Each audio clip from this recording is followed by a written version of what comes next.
Good morning all of you. આજે આપણે મિત્રો જોઈશું રુધિરની જમાવટ અથવા કોઆગ્યુલેશન ઓફ બ્લડ. રુધિરની જમાવટ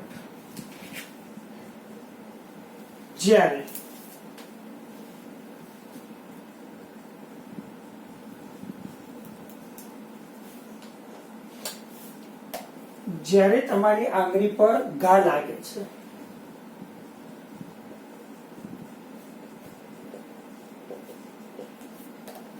કે ઈજા પામે છે,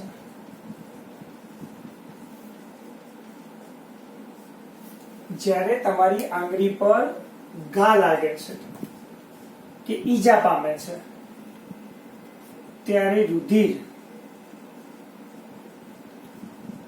લાંબા સમય સુધી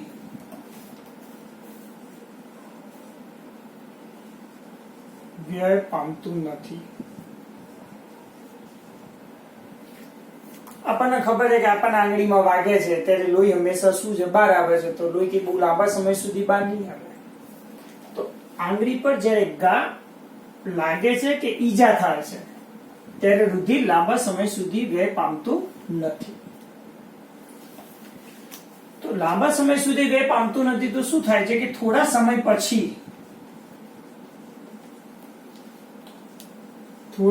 પછી રુધિરની જમાવટ અથવા તો રુધિર ગંઠાઈ જવાની રાસાયણિક પ્રક્રિયા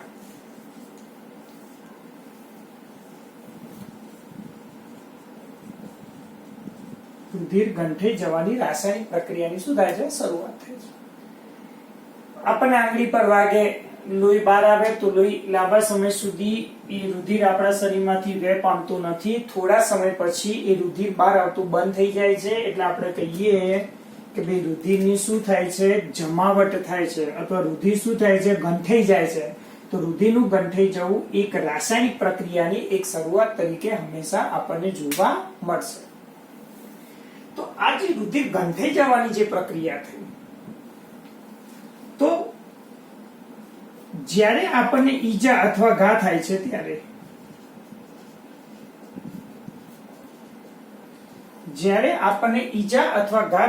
ત્યારે રુધિર વહી જતું અટકાવવું,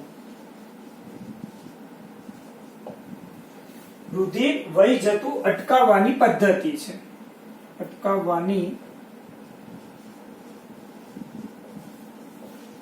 એક પદ્ધતિ છે.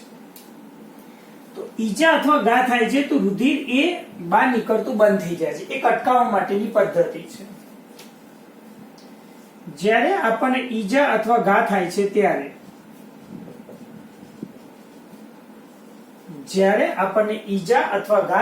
ત્યારે થોડા સમય પછી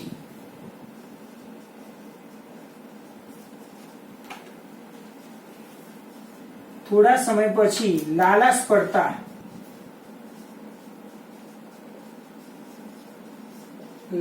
પડતા કથ્થઈ રંગના, એનો ખરાબ ભાગ એટલે કે ભીંગડા જેવી રચના જોવા મળે છે. લાલાશ પડતા કથ્થઈ રંગના ભીંગડા જોવા મળે છે, જે ગંઠાયેલું રુધિર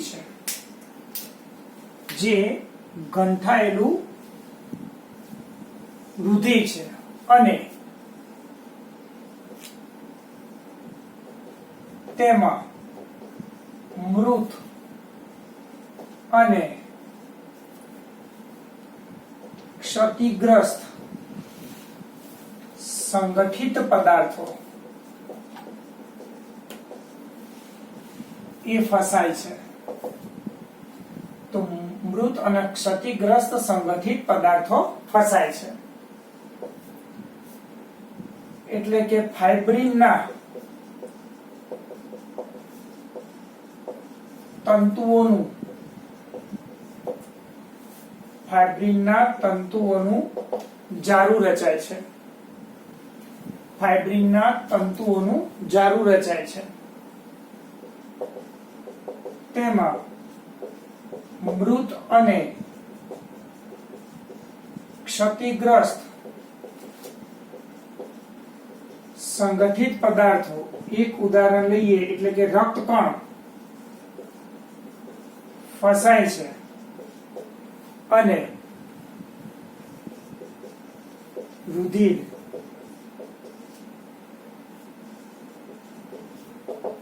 ગંઠાઈ જાય છે. તો મિત્રો, સામાન્ય પ્રક્રિયા શું છે? રુધિરની જમાવટ. આપણને વાગે છે અથવા કોઈ જગ્યાએ ઈજા થઈ, તેમાંથી લોહી બહાર આવે છે. લાંબા સમય સુધી લોહી બહાર આવતું નથી. થોડા સમય પછી ત્યાં રુધિર હંમેશા બહાર નીકળવાની પ્રક્રિયા બંધ થઈ જાય છે, જેને આપણે રુધિરની જમાવટ કહીએ છીએ અથવા રુધિર ગંઠાઈ જવાની ક્રિયા કહીએ છીએ, જે એક રાસાયણિક પ્રક્રિયાની શરૂઆત છે. આ ઈજા અથવા ઘા થાય તો રુધિર વહી જતું અટકાવવાની આ એક રાસાયણિક પ્રક્રિયા છે. તો ઈજા અથવા ઘા થાય છે તો થોડા સમય પછી ત્યાં લાલચ પડતા કથ્થાઈ રંગના એક ખરાબ ભાગ એટલે ત્યાં ભીંગડા જેવી રચના જોવા મળશે.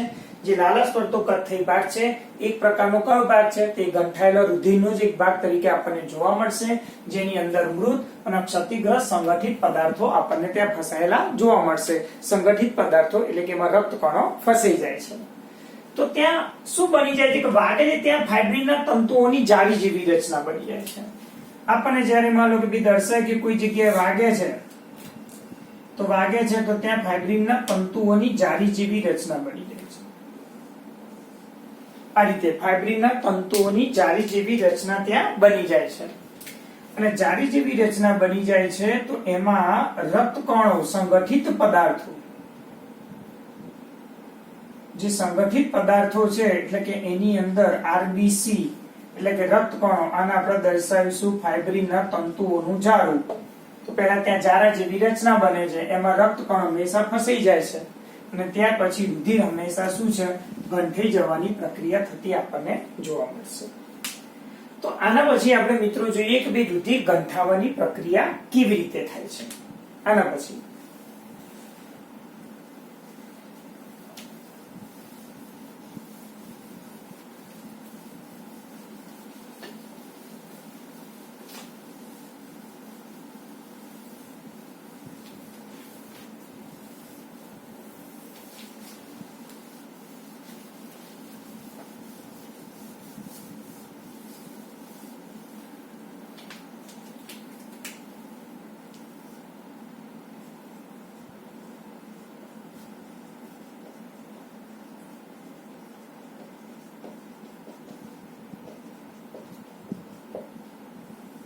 રુધિર ગંઠાવાની પ્રક્રિયા.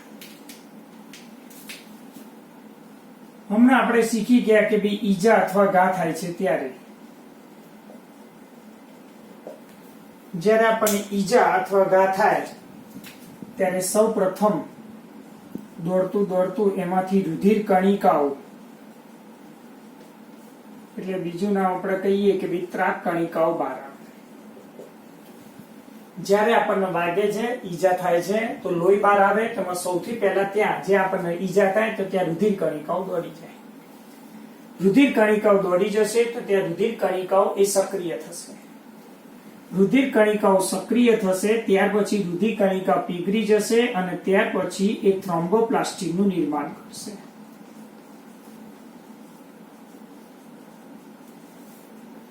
રુધિર કણિકાઓ થ્રોમ્બોપ્લાસ્ટિનનું શું કરે છે? નિર્માણ. આ જે થ્રોમ્બોપ્લાસ્ટિન છે એ થ્રોમ્બોકાઇનેજ, આ થ્રોમ્બોપ્લાસ્ટિન છે એ થ્રોમ્બોકાઇનેજ જે ઉત્સેચક છે, થ્રોમ્બોપ્લાસ્ટિન એ થ્રોમ્બોકાઇનેજ ઉત્સેચક સંકુલની રચનામાં મદદ કરે છે.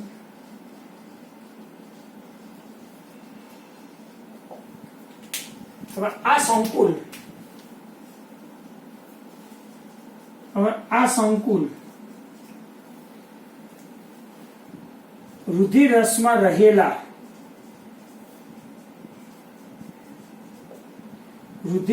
રહેલા નિષ્ક્રિય કારકોની મદદથી રુધિર રસમાં રહેલા નિષ્ક્રિય કારકોની મદદથી અનેક શ્રેણીબદ્ધ ઉત્સેચકીય પ્રક્રિયાઓ, જેને અંગ્રેજીમાં કેસ્કેડ પ્રક્રિયા અથવા કેસ્કેડ રિએક્શન, ઉત્સેચકીય પ્રક્રિયા કેસ્કેડ માં પૂછી શકાય, શ્રેણીબદ્ધ ઉત્સેચકીય જે પ્રક્રિયાઓ છે એ પ્રક્રિયાઓની શરૂઆત કરે છે.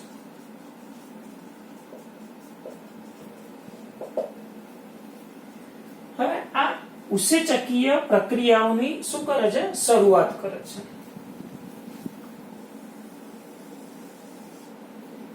તો હવે જે થ્રોમ્બોપ્લાસ્ટિન છે, આપણને ઈજા થઈ, આપણને વાગ્યું, લોહી બહાર આવ્યું, સૌથી પહેલા રુધિર કણિકાઓ ત્યાં પહોંચી જાય, રુધિર કણિકા સક્રિય બનશે તો એ તરત જ ત્યાં થ્રોમ્બોપ્લાસ્ટિનનું નિર્માણ કરશે.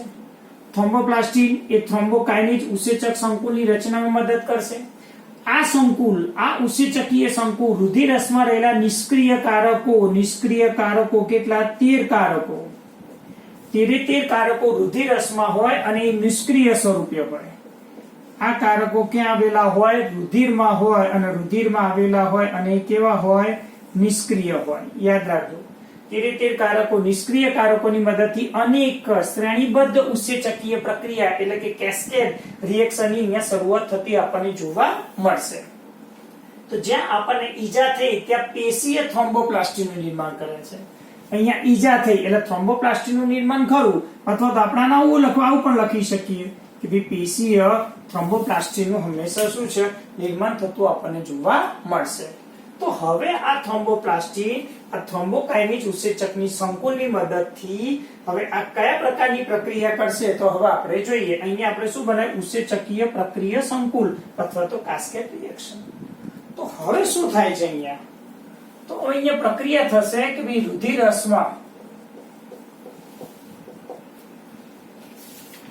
રસમાં રહેલા નિષ્ક્રિય કારકો, આપણને ખબર છે કે ભાઈ રુધિર રસમાં 13 નિષ્ક્રિય કારકો હોય. તો રુધિર રસમાં રહેલા જે નિષ્ક્રિય કારકોમાં છે એ પ્રક્રિયા લખીએ કે જે પ્રોથ્રોમ્બિન છે નિષ્ક્રિય, એ પ્રોથ્રોમ્બિન એ સક્રિય થ્રોમ્બિનમાં ફેરવાય છે. તો પ્રોથ્રોમ્બિનને સક્રિય થ્રોમ્બિનમાં ફેરવશે કોણ? તો એ ફેરવશે થ્રોમ્બોપ્લાસ્ટિન. તો અહીંયા થ્રોમ્બોપ્લાસ્ટિનની હાજરી જરૂરી છે. અહીંયા થ્રોમ્બોપ્લાસ્ટિનની હાજરી જરૂરી છે, સાથે સાથે થ્રોમ્બોકાઇનેજ ઉત્સેચક પણ જરૂરી છે, અને આ સિવાય કેલ્શિયમની હાજરી જરૂરી છે. મિત્રો યાદ રાખજો કે કેલ્શિયમ એ રુધિર ગંઠાઈ જવાની ક્રિયા માટે મહત્વનો ભાગ ભજવશે. અને વિટામિન તમને પૂછે તો વિટામિન કે એ રુધિર ગંઠાઈ જવાની ક્રિયામાં મહત્વનો ભાગ ભજવશે. બે અગત્યના પ્રશ્નો કહી શકાય, એ કેલ્શિયમ અને વિટામિન કે એ રુધિર ગંઠાઈ જવાની ક્રિયા માટે ખૂબ જ મદદરૂપ ઘટકો છે. તો અહીંયા જે નિષ્ક્રિય પ્રોથ્રોમ્બિન છે, આપણે લખીએ કે નિષ્ક્રિય પ્રોથ્રોમ્બિન એ સક્રિય થ્રોમ્બિનમાં રૂપાંતર પામે છે. અથવા ઊંધું આપણે સમજવાનું કે આ જે થ્રોમ્બિન છે, આ થ્રોમ્બિન તો સક્રિય થ્રોમ્બિન કોની હાજરીમાં? થ્રોમ્બોપ્લાસ્ટિનની હાજરીની મદદથી શામાં ફેરવાઈ ગયું? તો નિષ્ક્રિય પ્રોથ્રોમ્બિનમાં રૂપાંતર પામતું આપણને જોવા મળશે. બીજી પ્રક્રિયા, હવે આ થ્રોમ્બિનની હાજરીમાં જે ફાઇબ્રિનોજન છે એ ફાઇબ્રિનોજન એ દ્રાવ્ય ફાઇબ્રિનમાં ફેરવાય છે. હવે અહીંયા આપણે લખી નાખ્યું કે ભાઈ આ થ્રોમ્બિનની હાજરીમાં જે ફાઇબ્રિનોજન છે એ દ્રાવ્ય ફાઇબ્રિન પ્રોટીન છે, દ્રાવ્ય ફાઇબ્રિનમાં ફેરવાય છે. આ દ્રાવ્ય ફાઇબ્રિન કેલ્શિયમની હાજરીમાં, કારણ કે અહીંયા કેલ્શિયમ મુક્ત થશે, તો એ કેલ્શિયમની હાજરીમાં અને રુધિર રસમાં રહેલો 13મા નંબરનો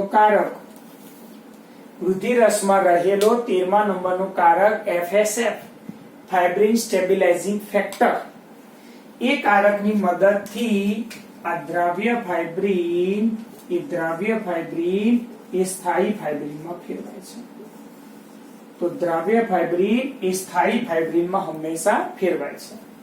તો સ્થાયી ફાઇબ્રિનમાં ફેરવાય છે એટલે એનો મતલબ એ થયો કે ત્યાં ફાઇબ્રિનના તંતુઓનું ત્યાં ફાઇબ્રિનના તંતુઓનું જાળું અથવા નેટવર્ક જેવી રચના બને છે. તો ફાઇબ્રિનના તંતુઓનું જાળું બને છે તો એની અંદર મૃત અને ક્ષતિગ્રસ્ત જે સંગઠિત પદાર્થો છે એ સંગઠિત પદાર્થો તેમાં ફસાય છે. સંગઠિત પદાર્થો ફસાય છે, અહીંયા લખી નાખીએ ઉદાહરણ તરીકે આરબીસી. એ સંગઠિત પદાર્થો ફસાય છે એટલે ત્યાં રુધિર ગાંઠનું નિર્માણ થાય છે. ત્યાં સખત રુધિર ગાંઠનું શું થાય છે, નિર્માણ થતું આપણને જોવા મળશે. અને રુધિર ગાંઠનું નિર્માણ થઈ ગયું એટલે રુધિરની શું થઈ ગઈ, જમાવટ થઈ. તો સખત રુધિર ગાંઠનું શું થઈ ગયું, નિર્માણ. આ રુધિરની શું થઈ ગઈ, જમાવટ થતી આપણને જોવા મળશે, અથવા રુધિર ગંઠાઈ જવાની પ્રક્રિયા. તો અહીંયા આપણને સમજાવે કે રુધિર ગંઠાવા માટે મહત્વનો ભાગ કોણે ભજવ્યો. બહુ સરળ ભાષામાં સમજો. આપણને વાગે છે, લોહી બહાર આવે છે. લોહી બહાર આવે એટલે પહેલા રુધિર કણિકાઓ બહાર આવી જાય. રુધિર કણિકા બહાર ઓગળી જાય એટલે થ્રોમ્બોપ્લાસ્ટિન બનાવે. થ્રોમ્બોપ્લાસ્ટિન એ થ્રોમ્બોકાઇનેજ ઉત્સેચકનું નિર્માણ કરવામાં મદદ કરે. આ થ્રોમ્બોકાઇનેજ ઉત્સેચક જે સંકુલ છે એ આપણા રુધિરમાં રહેલા અથવા રુધિર રસમાં રહેલા 13 જે કારકો છે એ 13 કારકોની મદદથી એ ઉત્સેચકીય પ્રક્રિયાની શરૂઆત કરશે. તો થ્રોમ્બોપ્લાસ્ટિનની મદદથી નિષ્ક્રિય પ્રોથ્રોમ્બિન એ સક્રિય થ્રોમ્બિનમાં ફેરવાય છે. આ સક્રિય થ્રોમ્બિન એ ફાઇબ્રિનોજનને દ્રાવ્ય ફાઇબ્રિન અને છેલ્લે સ્થાયી ફાઇબ્રિનમાં રૂપાંતર કરે છે. અને ફાઇબ્રિનના તંતુઓનું એક જાળું બની જાય છે. તો આ રીતે અહીંયા દર્શાવી શકાય કે ભઈ ફાઇબ્રિન જે છે તો આ રીતે ફાઇબ્રિનના તંતુઓનું એક જાળું બની ગયું. તો ફાઇબ્રિનના તંતુઓનું જાળું બની જાય છે તો એની અંદર ફાઇબ્રિનના તંતુઓનું જાળું બની જાય છે તો એની અંદર એ રક્તકણો ફસાઈ જાય છે. રક્તકણો ફસાઈ જાય છે એટલે ત્યાં રુધિર ગાંઠનું શું થાય છે, નિર્માણ થતું હંમેશા આપણને જોવા મળશે. તો આ થઈ એક રુધિર ગંઠાવવાની પ્રક્રિયા. તો રુધિર ગંઠાવવા માટે જવાબદાર કેટલા કારકો છે, 13 કારકો અહીંયા આપણને જોવા મળશે. એક વખત આ ચાર્ટ તમે દોરી લો.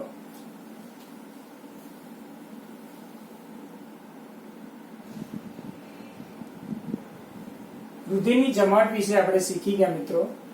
થોડી કેટલીક વધારાની માહિતી છે કે ભઈ કયા પ્રકારના 13 કારકો છે. એક વધારાની માહિતી અહીંયા આપણે ચાર્ટ સ્વરૂપે અહીંયા આપણે દર્શાવી છે, રોમન સંખ્યામાં દર્શાવી છે. 1 2 3 4 5, પછી 6 અહીંયા છે, 7 8 9 10 11 12 અને 13. આ 13 એ કારકો નિષ્ક્રિય સ્વરૂપે છે અને રુધિરમાં આવેલા આપણને જોવા પડશે. તો રુધિરની જે જમાવટ છે અથવા ગંઠાઈ જવાની પ્રક્રિયા છે એ 3 તબક્કામાં થાય છે. સૌથી પહેલો મુદ્દો આપણે શીખી ગયા, સીધું ડાયરેક્ટ બુકમાં આપ્યું છે કે ભાઈ થ્રોમ્બોપ્લાસ્ટિનનું શું થઈ જાય, નિર્માણ. બીજો તબક્કો આપણે શીખી ગયા ભાઈ પ્રોથ્રોમ્બિન શામાં ફેરવાય, થ્રોમ્બિન. ત્રીજો તબક્કો શીખી ગયા ફાઇબ્રિનોજન એ છેલ્લે સ્થાયી ફાઇબ્રિનમાં ફેરવાયું. ફાઇબ્રિનની તંતુઓની જાળી જેવી રચના બની જેમાં રુધિરના કણો ફસાઈ ગયા અને રુધિર હંમેશા ગંઠાઈ. થ્રોમ્બોપ્લાસ્ટિન કેવી રીતે બને છે તેના વિશે થોડી વિસ્તૃત વધારાની માહિતી આપણે દર્શાવેલી છે. તો અહીંયા થ્રોમ્બોપ્લાસ્ટિનનું નિર્માણ કેવી રીતે થાય છે, તો રુધિરની જે જામી જવાની જે પ્રક્રિયા છે, તો રુધિરની જામી જવાની પ્રક્રિયાનો પહેલો તબક્કો છે થ્રોમ્બોપ્લાસ્ટિનનું નિર્માણ. તો પ્રથમ તબક્કામાં થ્રોમ્બોપ્લાસ્ટિનનું નિર્માણ એ 2 માર્ગે થાય છે, એક આંતરિક માર્ગ અને એક બાહ્ય માર્ગ. આંતરિક માર્ગ એટલે જ્યારે આપણને વાગે, કોઈ જગ્યાએ અકસ્માત થાય તો માં લગભગ રુધિર વાહિની તૂટી ગઈ. રુધિર વાહિની જ્યારે તૂટી જાય છે ત્યારે સૌપ્રથમ બ્લડ બહાર આવે છે.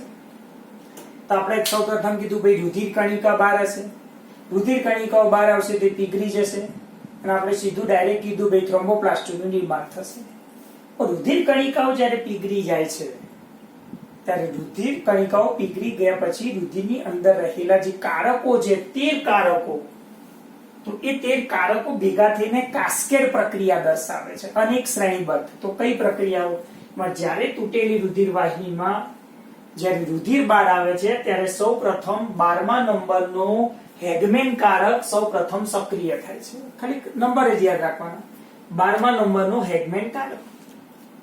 ત્યાર પછી રુધિરમાં રહેલો આવશ્યક કારક X ઉત્તેજક સંકુલ. X એટલે 10મા નંબરનું કારક એ સ્ટુઅર્ટ કારક. ત્યાર પછી સક્રિય ક્રિસ્મસ કારક. ક્રિસ્મસ કારક એટલે 9મા નંબરનું આ ક્રિસ્મસ કારક. ત્યાર પછી એન્ટી હિમોફિલિક ગ્લોબ્યુલિન એ 8મા નંબરનું, તો આને આપણે દર્શાવીએ 8મા નંબરનું કારક. ફોસ્ફોલિપિડ અને કેલ્શિયમ, તો અહીંયા દર્શાવીએ કેલ્શિયમ. ફોસ્ફોલિપિડ એટલે કે થ્રોમ્બોપ્લાસ્ટિન. તો બધા કારકો હંમેશા એ આંતરિક માર્ગમાં બહાર આવે છે.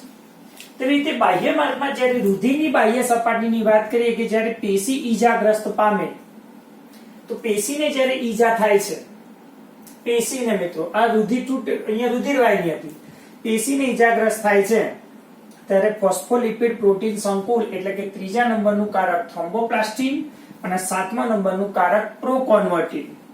7મા નંબરનું કારક પ્રોકોન્વર્ટિન. તો અહીંયા તમે જોઈ શકો કે ભાઈ આ 3જા નંબરનું કારક. તો તમે યાદ રાખી શકો કે ભાઈ અહીંયા 3 અને 7 એટલે 37 નંબર થઈ ગયા. તો અહીંયા તમે જુઓ કે આવશ્યક કારક X ઉત્તેજક સંકુલને રહેવા દો તો આ કયો નંબર થયો 12, આ 9 અને 8, તો 12 9 8 અહીંયા આપણે તમારે દર્શાવવાનું 1 2 9 8. તો આંતરિક માર્ગ હોય તો અહીંયા 12 9 અને 8. 12મા નંબરનું કારક હેગમેન કારક, 9મા નંબરનું કારક અહીંયા ક્રિસ્મસ કારક, 8મા નંબરનું કારક એન્ટી હિમોફિલિક ગ્લોબ્યુલિન AHG શોર્ટમાં તેને દર્શાવવામાં આવે છે. આ બધા જ કારકો ભેગા થશે તો બાહ્ય અને આંતરિક માર્ગના કારકો ભેગા થઈને એ સ્ટુઅર્ટ કારકને સક્રિય કરે છે. તો સ્ટુઅર્ટ કારક એટલે 10મા નંબરનું કારક સક્રિય થયું. તો યાદ શું રાખવાનું, તો અહીંયા 1298 યાદ રાખો, અહીંયા 37 યાદ રાખો. તો બંનેના કારકો ભેગા થયા તો 10મા નંબરના સ્ટુઅર્ટ કારકને સક્રિય થયું. 1298 વત્તા 37 અહીંયા દર્શાવો, 1298 અહીંયા 37 બે ભેગા થયા એટલે 10, 10 ના અડધા કરી દો તો 5. તેની સાથે 5મા નંબરનું પ્રોએસેલેરિન અને સાથે સાથે પ્રોએસેની સાથે ફોસ્ફોલિપિડ અને કેલ્શિયમ, એ તો અહીંયા પણ હતું. તો બધા જ ભેગા થશે એટલે છે શું બની જશે, થ્રોમ્બોપ્લાસ્ટિનનું નિર્માણ થતું આપણને જોવા મળશે. વધારાની માહિતી છે શોર્ટમાં યાદ રાખજો. 12 9 અને 8મા નંબરનું કારક, 3જો અને 7મા નંબરનું કારક બંને સંકુલ. અહીંયા આવશ્યક કારક કહેવાય, અહીંયા બાહ્ય કારક કહેવાય. બંને સંકુલ ભેગા થશે, 10મા નંબરના સ્ટુઅર્ટ કારકને સક્રિય કરશે, એના અડધા કર દો 5. પ્રોએસેલેરિન થઈ ગયું, એની સાથે ફોસ્ફોલિપિડ વત્તા કેલ્શિયમ બની ગયું. એ જ્યારે જોડાઈ જાય છે ત્યારે થ્રોમ્બોપ્લાસ્ટિનનું નિર્માણ થઈ જાય છે. તો આ થ્રોમ્બોપ્લાસ્ટિનની હાજરીમાં હવે પ્રોથ્રોમ્બિન એ થ્રોમ્બોકાઇનેજ ઉત્સેચકની મદદથી જ આપણે શીખી ગયા કે ભઈ કયો ઉત્સેચક, થ્રોમ્બોકાઇનેજ. તો થ્રોમ્બોકાઇનેજ ઉત્સેચકની મદદથી જ એ પ્રોથ્રોમ્બિન સમા ફેરવાઈ જાય છે, થ્રોમ્બિનમાં ફેરવાઈ જાય છે. તો અહીંયા પ્રોથ્રોમ્બિન અથવા ઉત્સેચક લખો પ્રોથ્રોમ્બિનેજ એ પણ લખી શકાય. તો પ્રોથ્રોમ્બિન એ થ્રોમ્બિનમાં ફેરવાઈ ગયું. તો બીજા નંબરનો તબક્કો, ફાઇબ્રિનોજન એ થ્રોમ્બિનની હાજરીમાં, તો આ ફાઇબ્રિનોજન એ થ્રોમ્બિનની હાજરીમાં દ્રાવ્ય ફાઇબ્રિન અને છેલ્લે કેલ્શિયમ, અહીંથી કેલ્શિયમ મુક્ત થશે. તો કેલ્શિયમની હાજરી અને 13મા નંબરનો કારક, આ 13મા નંબરનો કારક એનું નામ છે ફાઇબ્રિન સ્ટેબિલાઇઝિંગ ફેક્ટર FSF. તો એની હાજરીમાં સ્થાયી ફાઇબ્રિન, સ્થાયી ફાઇબ્રિન એટલે અહીંયા ફાઇબ્રિનના શું બની ગયા, ફાઇબ્રિનના અહીંયા તંતુઓનું જાળું રચાઈ ગયું. તો એ જાળાની અંદર રુધિરના કણો એટલે કે રક્ત કણો અહીંયા ફસાઈ જાય. રક્ત કણો ફસાઈ જાય તો રુધિર હંમેશા શું છે, ગંઠાઈ જવાની પ્રક્રિયા થતી આપણને જોવા મળશે. તો આ હતું મિત્રો કે રુધિરની જમાવટના 3 તબક્કા, થ્રોમ્બોપ્લાસ્ટિનનું નિર્માણ, બીજો તબક્કો થ્રોમ્બિનનું નિર્માણ અને ત્રીજો તબક્કો ફાઇબ્રિનોજનમાંથી ફાઇબ્રિનનું નિર્માણ થતું આપણને જોવા મળશે. આજે રોમન સંખ્યામાં દર્શાવાય કારકોને, એના સામાન્ય નામ છે અને આ એનું સક્રિય સ્વરૂપ આપણને જોવા મળશે. અહીંયા સક્રિય સ્વરૂપ કેલ્શિયમનું નહીં જોવા, કારણ કે કેલ્શિયમનો થ્રોમ્બોપ્લાસ્ટિન એ કેવા છે એ સક્રિય સ્વરૂપે જ હંમેશા આપણને જોવા મળશે.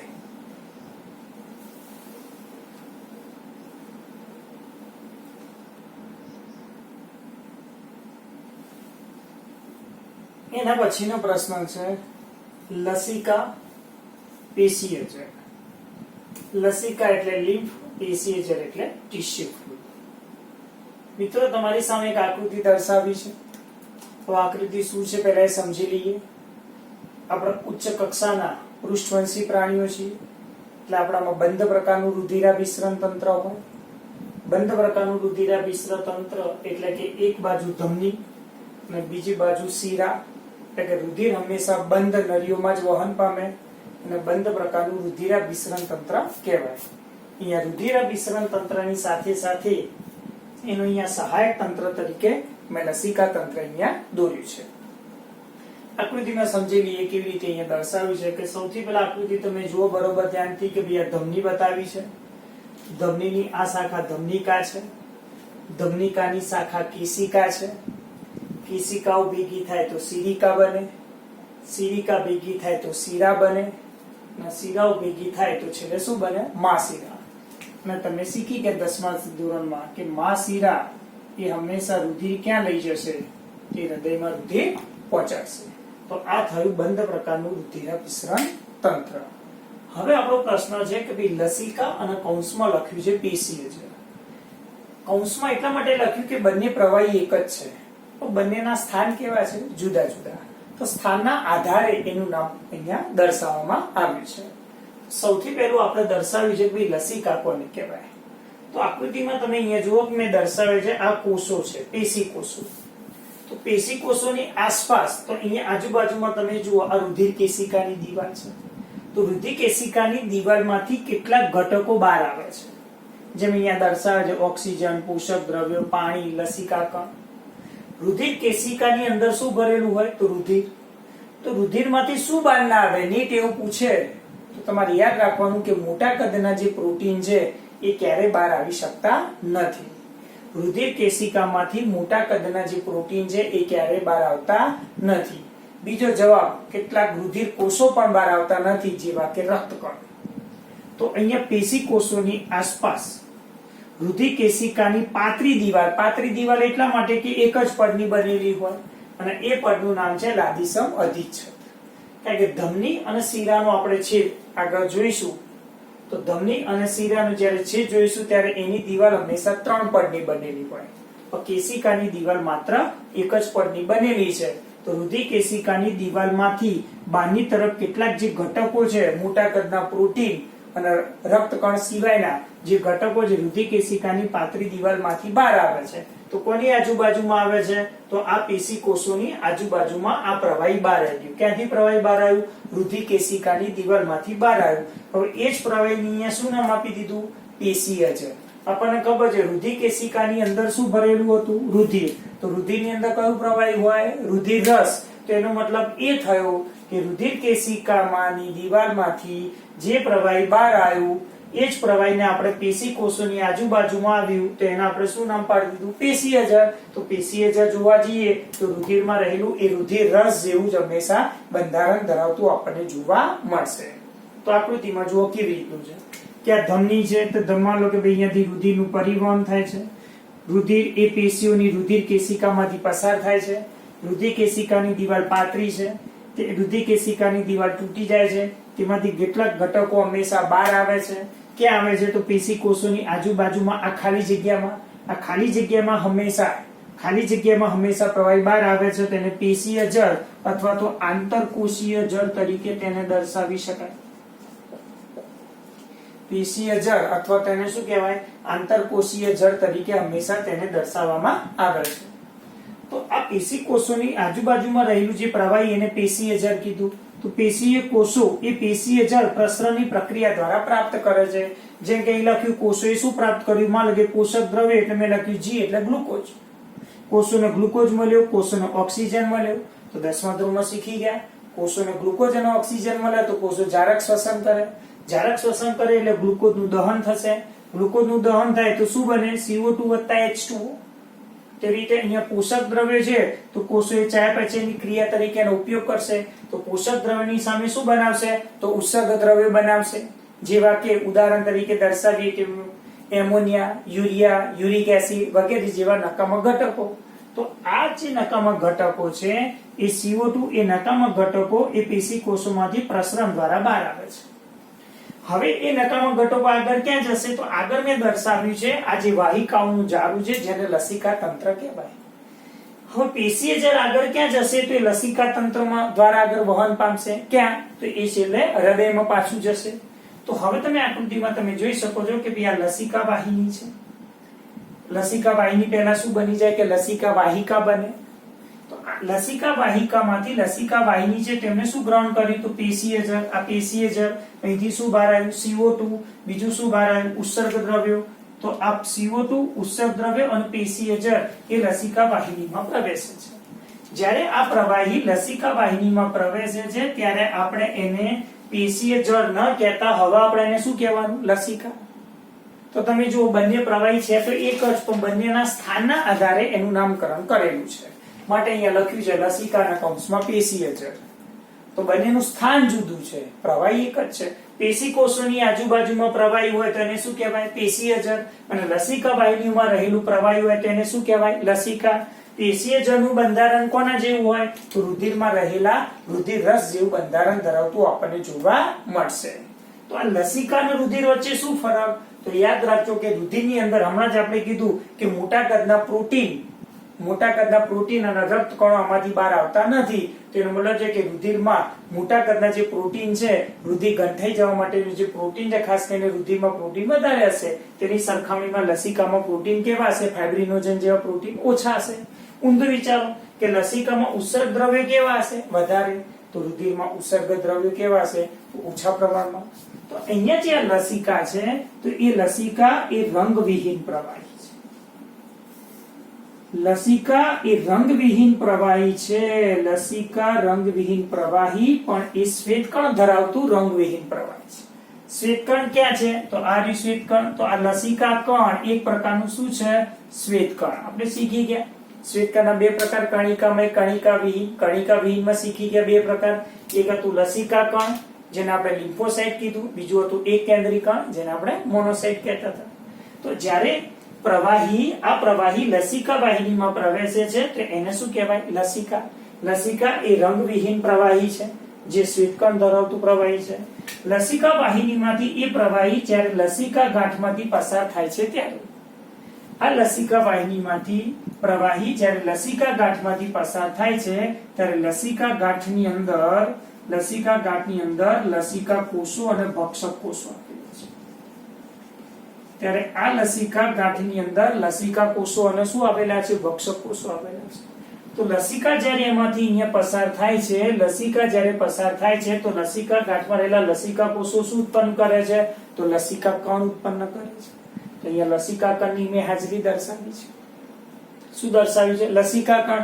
જ્યારે ભક્ષક કોષો શું કરશે કે આ પેશીય જળની અંદર તમે જો શું છે CO2 નો ઉત્સર્ગ દ્રવ્ય, માનો કે એની અંદર નકામાં કોઈ હાનિકારક જે બેક્ટેરિયા હોય વગેરે, કે રુધિરમાંથી કેટલાક ઘટકો બહાર આવ્યા હતા તો ભક્ષક કોષો હાનિકારક જે બેક્ટેરિયા છે તો બેક્ટેરિયાને ખોરાક તરીકે શું કરશે એ ઉપયોગ કરતા આપણને જોવા મળશે. તો જ્યારે લસિકા વાહિનીમાંથી લસિકા આગળ ક્યાં ગયું બેટા તો લસિકા ગાંઠમાં. લસિકા ગાંઠમાં શું હોય લસિકા કોષો અને ભક્ષક કોષો. લસિકા કોષો શું કાર્ય કરે તો લસિકા કણ ઉત્પન્ન કરે. ભક્ષક કોષો શું કરશે તો લસિકામાં રહેલા બેક્ટેરિયાનો નાશ કરશે. હવે લસિકા ગાંઠમાંથી લસિકા વાહિની નીકળે તો એ કઈ મોટી લસિકા વાહિની, તો આ નાની લસિકા વાહિની થઈ ગઈ. મોટી લસિકા વાહિની જે છે હવે રુધિર કેશિકામાંથી જે પ્રવાહી બહાર આવ્યું, રુધિર કેશિકાની દિવાલમાંથી જે પ્રવાહી બહાર આવ્યું એ પ્રવાહી આ લસિકા તંત્ર મારફતે એ હવે ક્યાં ખુલશે તો એ મહાશિરામાં ખુલશે. એટલે લસિકા તંત્ર દ્વારા એ પ્રવાહી મહાશિરા મારફતે પાછું ક્યાં જશે તો હૃદયમાં પાછું પહોંચી જશે. તો એનો અર્થ એ થયો કે જ્યારે આ રુધિરાભિસરણ તંત્ર જ્યારે રુધિર કેશિકાની દિવાલમાંથી કોઈ ઘટક ગુમાવે તો એ ઘટક પાછો અહીંથી પ્રવેશી ના જાય. તમને એમ થાય કે અહીંયા આવીને પાછો જતો જ ના જાય. એટલા માટે તો આપણને રુધિરાભિસરણ તંત્રની સાથે કોની જરૂર પડી તો લસિકા તંત્રની જરૂર પડી. એટલે તો શરૂઆતમાં શીખી ગયા કે આપણા શરીરમાં પરિવહન કરતા ઘટકો કેટલા તો બે, એક ઘટક રુધિર અને બીજો ઘટક લસિકા. બરોબર. તો યાદ રાખવાનું કે રુધિરની સાથે અહીંયા હંમેશા શું હશે તો લસિકા હંમેશા હશે. જેમ કે આપણે અગાઉ શીખી ગયા કે આપણને વાગે છે તો લોહી હમણાં જ આપણે શીખી ગયા કે લોહી શું આવે છે બહાર, કે લોહી થોડા સમય પછી શું થશે ગંઠાઈ જશે. રુધિર જ્યારે ગંઠાઈ જાય છે એ ગંઠાઈ ગયા બાદ રુધિર ગંઠાઈ ગયા પછી પીળાશ પડતા રંગનું જે પ્રવાહી બહાર આવે છે તેને સીરમ તરીકે દર્શાવી શકાય. સીરમ તરીકે દર્શાવી શકાય. રુધિર ગંઠાઈ ગયા બાદ પીરાશ પડતા રંગનું પ્રવાહી, પીરાશ પડતા રંગનું પ્રવાહી તેને શું કહેવાય? સીરમ તરીકે દર્શાવી શકાય. તેને શું કહેવાય મિત્ર? સીરમ તરીકે હંમેશા તેને દર્શાવવામાં આવે છે. તો આ રુધિર ગંઠાઈ ગયા બાદ પીરાશ પડતા રંગનું જે પ્રવાહી આવે એને સીરમ તરીકે હંમેશા દર્શાવવામાં આવે છે. તો આ એક લસિકા અને પેશીય ઝર. તો અહીંયા આ લસિકા તંત્ર શું કાર્ય કર્યું? તો સૌથી પહેલું કાર્ય કર્યું તો અહીંયા જુઓ લસિકા કણ છે લિમ્ફોસાઇટ. તો અહીંયા લસિકા કણ લિમ્ફોસાઇટ છે. તો લસિકા કણનું કાર્ય તમને ખબર છે કે ભાઈ રોગ પ્રતિકારક તંત્ર અથવા રોગ પ્રતિચાર બહુ અગત્યનું કાર્ય કરે છે. ચલો અહીંયા લખી નાખીએ લસિકા તંત્રના કાર્યો. બીજું શું કાર્ય કરશે કે ભાઈ રુધિર જે ગુમાવે તો આપણને ખબર છે રુધિરમાં રુધિર હશે તો રુધિરમાંથી અંતઃસ્ત્રાવો પણ બહાર આવશે, પોષક દ્રવ્યો પણ બહાર આવ્યા. તો અંતઃસ્ત્રાવો અને પોષક દ્રવ્યોનું અંતઃસ્ત્રાવો અને પોષક દ્રવ્યનું શું કરશે? વહન કરશે. અને ત્રીજું આપણે દર્શાવી દઈએ કે ભાઈ આ લસિકા તંત્ર શું છે? તો અહીંયા લખી નાખું કે રુધિરાભિસરણ તંત્રનું એ સહાયક તંત્ર છે. રુધિરાભિસરણ તંત્ર એનું શું છે? એક સહાયક તંત્ર તરીકે આપણને જોવા મળશે. તો આ હતું લસિકા અને પેશીય ઝર.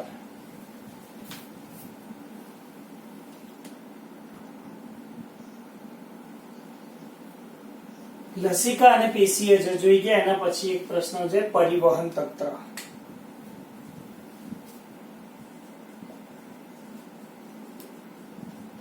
પરિવહન તંત્રના બે પ્રકારો છે.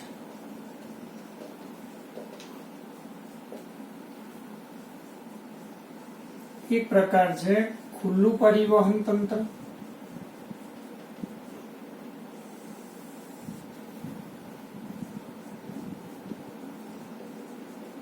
અને બીજું છે બંધ પરિવહન.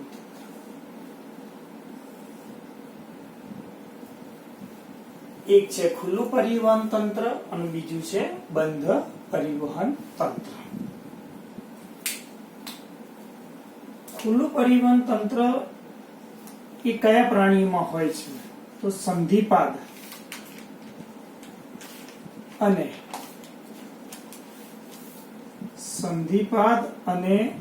શીર્ષપાદી સિવાયના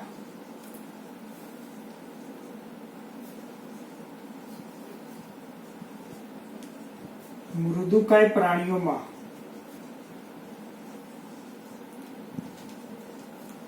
જોવા મળે છે. તો બંધ પરિવહન તંત્ર ક્યાં જોવા મળે છે? તો અહીંયા લખીએ બધા જ પૃષ્ઠવંશી પ્રાણી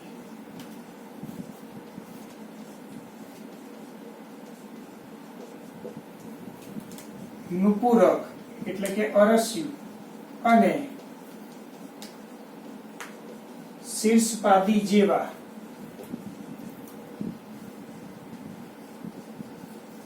મૃદુકાય પ્રાણીઓમાં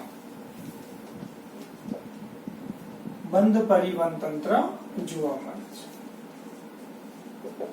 તો એ ઉદાહરણ તમારે યાદ રાખવાનું છે મિત્રો. આ સમુદાય છે જે 9મા ધોરણમાં તમે શીખી ગયા. આ સંધિપાદ સમુદાય અને આ મૃદુકાય સમુદાય. મૃદુકાયમાં પ્રાણી શીર્ષપાદી સિવાયના સેપિયા, લોલીગો, ઓક્ટોપસ નામ સાંભળ્યું હશે. જ્યારે અહીંયા બધા જ પૃષ્ઠવંશી પ્રાણી, નુપુરક એટલે અરસ્યુ અને શીર્ષપાદી જેવા પ્રાણીઓમાં બંધ પરિવહન તંત્ર આપણને જોવા મળશે. તે લખીએ કે ભાઈ તેમાં જે રુધિર છે તેમાં રુધિર આંશિક રુધિર વાહિનીઓમાં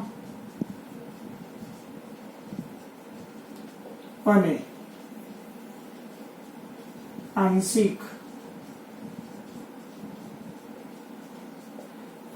રુધિર વાહિનીઓમાં અને આંશિક રુધિર કોટરોમાં વહન પામે છે.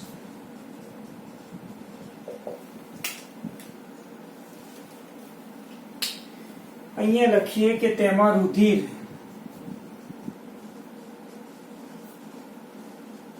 બંધ નળીઓમાં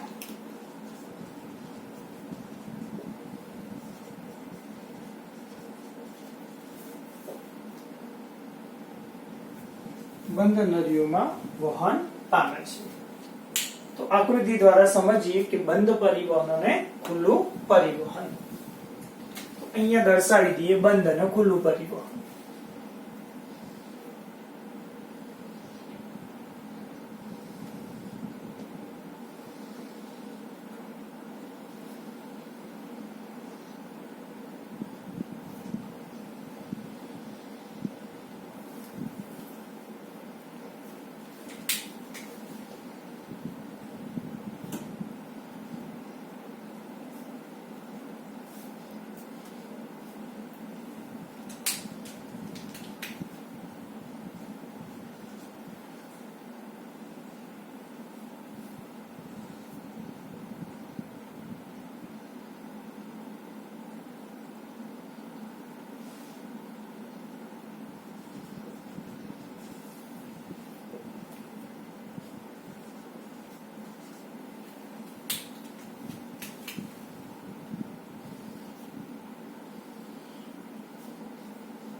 આકૃતિમાં તમે જુઓ કે ભાઈ ખુલ્લું અને બંધ પરિવહન તંત્ર.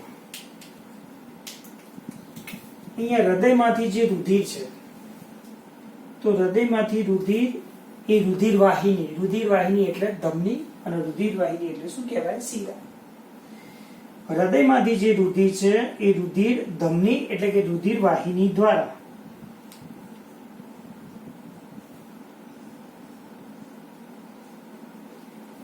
એ રુધિર ક્યાં આવ્યું? રુધિરવાહિની એટલે કે ધમની દ્વારા ક્યાં આવ્યું? રુધિર કોટરમાં અથવા તો શરીર ગુહામાં.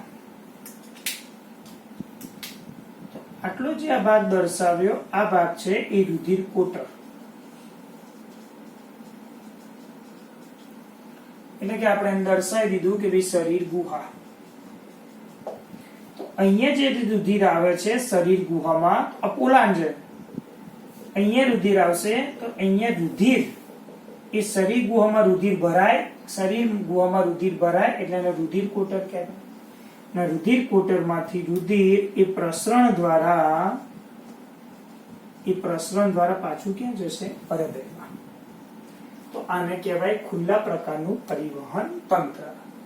આકૃતિમાં જોઈ લો. સૌથી સિમ્પલ યાદ રાખવું હોય તો ખ્યાલ આવી જવો જોઈએ કે ભાઈ અહીંયા ધમની છે પણ શું નથી? શિરા નથી. શિરા તંત્ર ના હોય તો ખુલ્લા પ્રકારનું પરિવહન તંત્ર. બસ આટલું જ યાદ. જ્યારે બંધ પરિવહન તંત્ર છે આપણું છે મિત્રો પૃષ્ઠવંશી. 10મા ધોરણમાં શીખી ગયા કે ભાઈ જે હૃદય છે તો હૃદયમાંથી અંગો તરફ રુધિર કોણ લઈ જાય તો એને ધમની કહીએ છીએ. તો અહીંયા હૃદયમાંથી જે રુધિર છે તો હૃદયમાંથી રુધિર એ ધમની દ્વારા ક્યાં જશે? અંગોમાં. આ અંગોમાં જશે તો અંગોની અંદર શું હોય? નાની કેશિકા હોય. અને આપણે અંગો લખી દઈએ. તો હવે અંગોમાંથી રુધિર હૃદય તરફ કોણ લઈ જાય? તો શિરા લઈ જાય. તો અહીંયા આકૃતિમાં તમે જુઓ કે અહીંયા જે રુધિરનું પરિવહન છે અહીંયા તમે આકૃતિમાં જોઈ શકો છો કે ભાઈ આ રુધિરનું જે પરિવહન છે અહીંયા રુધિરનું પરિવહન ક્યાં થયું? બંધ નળીઓમાં થયું. બંધ નળી એટલે કોણ? ધમની અને શિરા. તો આને કહેવાય બંધ પ્રકારનું પરિવહન તંત્ર.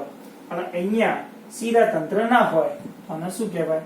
ખુલ્લા પ્રકારનું પરિવહન તંત્ર. તો પરિવહન તંત્રના મુખ્ય પ્રકારો કેટલા? 2.